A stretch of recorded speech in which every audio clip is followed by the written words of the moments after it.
Okay. Um, Hello, everybody. My name is Yanku, and this is going to be my first podcast. I'm trying to start a podcast to see if I'm any good at it, and just as a mode of expressing myself, expressing my thoughts, and seeing if you guys like it.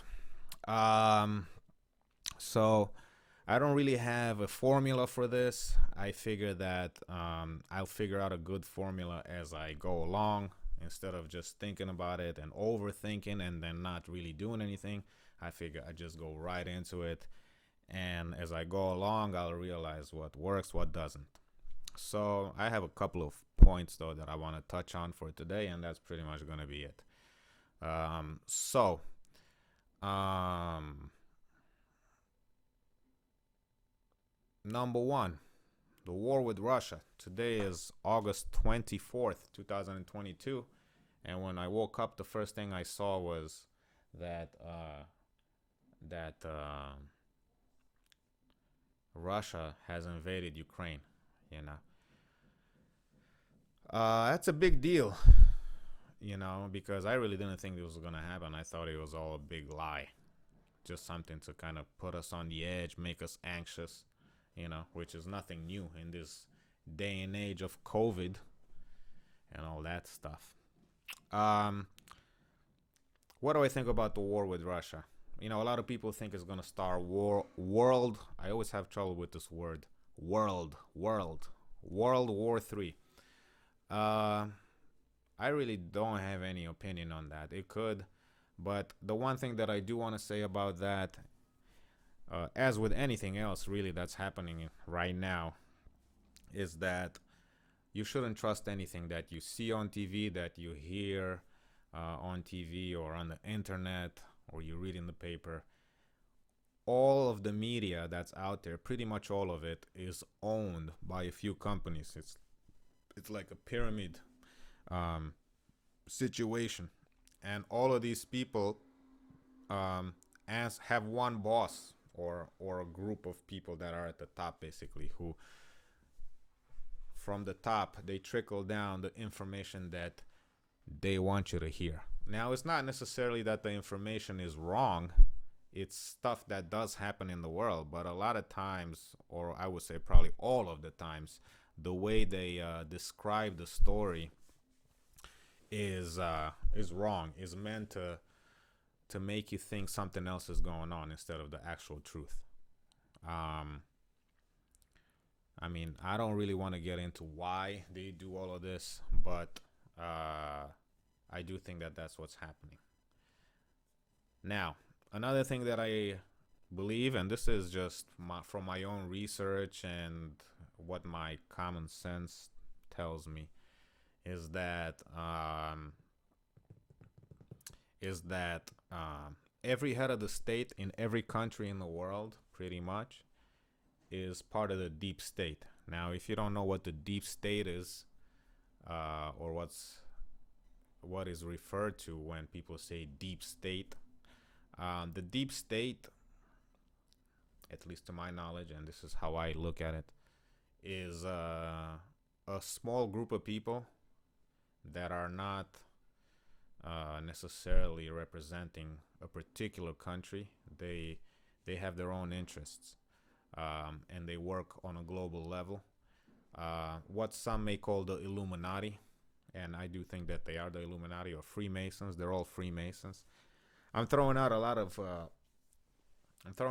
terms at you, so maybe you're not familiar with a lot of these things. But just think of a small group of very, very powerful people that you almost never see, or not almost. Sometimes you never see them at all on TV or anywhere. And but they control the world pretty much. They control media. They control the banks. They control Hollywood. Pretty much anything. Um, and I do mean anything, any product that you buy, etc. Um, Now, these people, their goal is to have a one world government, because it's much easier to control the world with a central authority than to have a bunch of countries where some of them might say, no, I'm not doing that, might become rebellious, shall we say. Just like the system we have in the States, where we have the federal government, but then we have each state where they kind of have the liberty to decide certain things for themselves, which is a good system in my opinion. I think it's better to let the local authorities govern themselves, um, because they really know what's going on in their neighborhood, in their part of the world. So they should be afforded the opportunity to govern themselves as much as possible. Now, so basically, these people are running the world. They have all the banks in their pocket. They have all the presidents in their pocket. Presidents are basically on this pyramid scheme of power. They're low. They're relatively low. At the top is who knows what's at the top, but politicians basically just take orders, and presidents and stuff like that. Trudeau, for example, what he did in Canada was pretty much, I don't think it was his choosing. It was his boss's choosing. The World Economic Forum, if you've heard of these people, they literally train people. They recruit people, they train them, and then they put them on the world stage as leaders. So, but those leaders basically answer to their bosses, the big bosses. Having said that, Putin is no different. I do know about Putin that he was a former KGB member, and the KGB, for anyone who doesn't know, is basically like, because it doesn't exist anymore, but it was like the CIA in America. Now, I don't trust the CIA. I don't trust the FBI. I don't think they work in our interest. As a matter of fact, I think the exact opposite. They work against our interest. So KGB was something similar. These are all all these kind of groups: CIA, KGB, World Economic Forum, think tanks. All these think tanks that you hear about. Like, what the hell is a think tank? Who's part of these think tanks? Why can't I think and become a think tank? Whatever. That's something else. But these are all parts of this big machine that's controlled by a few people. And Putin is basically part of this machine, So when he says that, I want to attack Ukraine for reasons that are not very clear, he's obviously attacking Ukraine, but the goal is not necessarily what he says it is. I do think that also the Ukrainian president is in cahoots with Putin on this. They both know what they're about to do, and they're all putting on a show for the people, appealing to people's patriotic sentiments. But these people don't work for the people, the Putin, and I forget his name, the Ukrainian guy. So that's what I think about what's happening there. It's still early, but my advice to all of you is to not believe anything you hear in the media, to take it with a grain of salt. What I like to look at online when I'm online is I like to watch videos that are made by regular people like you and me, who are on the ground with their cell phones, and they're taking videos of what's going on the street. Those are basically on the street journalists. They're telling you exactly what's happening on the street, and they're not necessarily telling you why it's happening. They're just telling you what is happening, and that's really what journalism should be about. It shouldn't be like, hey, this is what's happening and this is why it's happening. No, it should be, this is what's happening, and then you as a listener should decide for yourself why you think that is. Journalism is supposed to just supply you with the facts of what's happening. So anyway, don't trust anything. Don't become panicked just yet, though I do think that the last 2 years, since the whole COVID pandemic started, all of what's been happening since then, including COVID, is part of a big plan, and it's all interconnected. It's not COVID alone, vaccines alone, a artificial intelligence alone, and all the stuff that's being pushed out there, transhumanism, whatever. This is all part of a big plan. And really, the big plan is to enslave the whole world through a one world government. But this could be a really long podcast if I went into every little detail. But that's what I think about the war with Russia. I hope all of my Ukrainian friends out there. I hope you stay safe and do the right thing.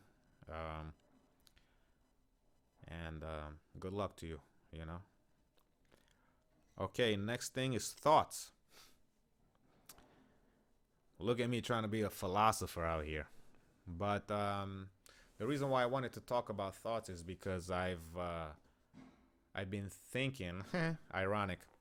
I've been thinking about thoughts and what they mean and where do they come from. And lately, for some reason, I've seen this idea from a bunch of different sources um, coming together, and I think it's like a message that is being sent to me by God, because I believe in God, about what thoughts are and how I should regard them. So basically, without naming the sources, but if you really want to know, I guess comment down below and I'll answer. Um, they say basically that thoughts are um, thoughts are basically not necessarily yours. They are. Well, I'm not going to speculate necessarily right now. I'll go into it in a little bit as to what I think thoughts, where I think thoughts come from. But an important point is that they're not you. We always think of thoughts as coming from within our own head, meaning that they're ours. We created them. But I'm sure that all of you have experienced at least one time in your life where you thought about something and you're wondering, where did that come from, because it's completely unrelated to what I'm doing now or the situation that I'm in right now. So where did that thought come from? And sometimes these thoughts are shameful. It's stuff that you don't even want to broadcast to the world that is happening in your head. You know what I mean? It's like, why am I thinking about that? Get out. But everybody has experienced that, and like I said, I don't think that those thoughts are yours. They're not created by you. Um, Now, figuring out where they come from and all that can also be a long, deep discussion. But to make it kind of short, I think that thoughts are basically, most of them, um, and I'll go into which and which aren't, but are basically other spirits that live inside of you.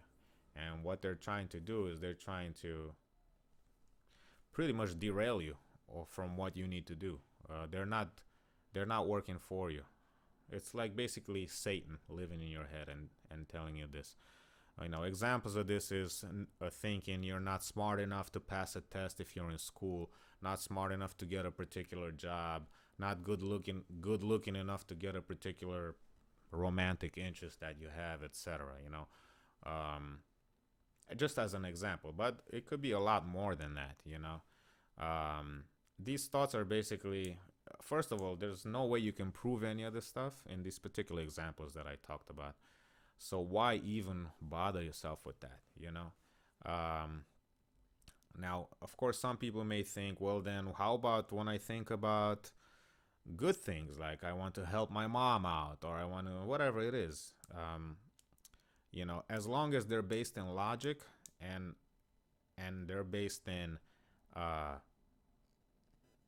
they're based and they take into account the concepts of right and wrong, then yes, um, those are your those are your that's you. Um, but everything else that is worrying you, or just anything that you imagine or whatever, is not you. You know, if you really think about it,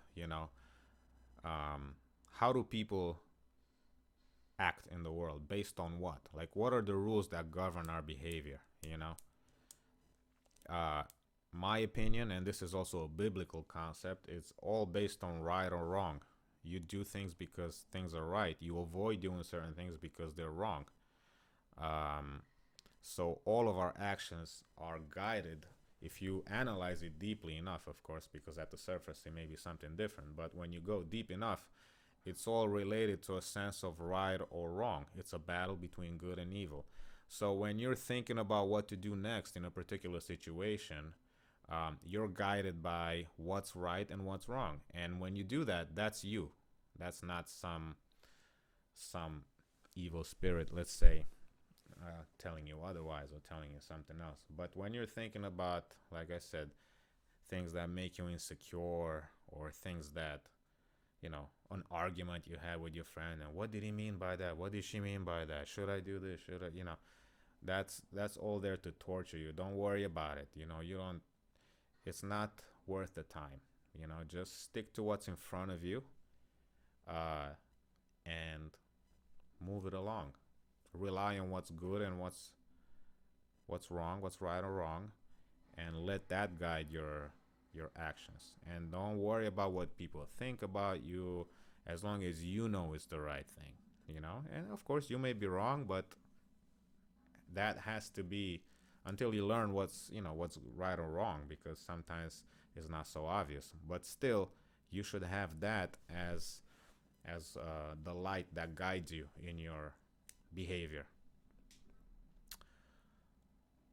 I'd love to know what you guys think about this. This is a relatively new concept for me. I'm trying to basically do almost like a meditation session. I'm trying to incorporate that into my day, where I basically am just lying still, and it's called a silent prayer.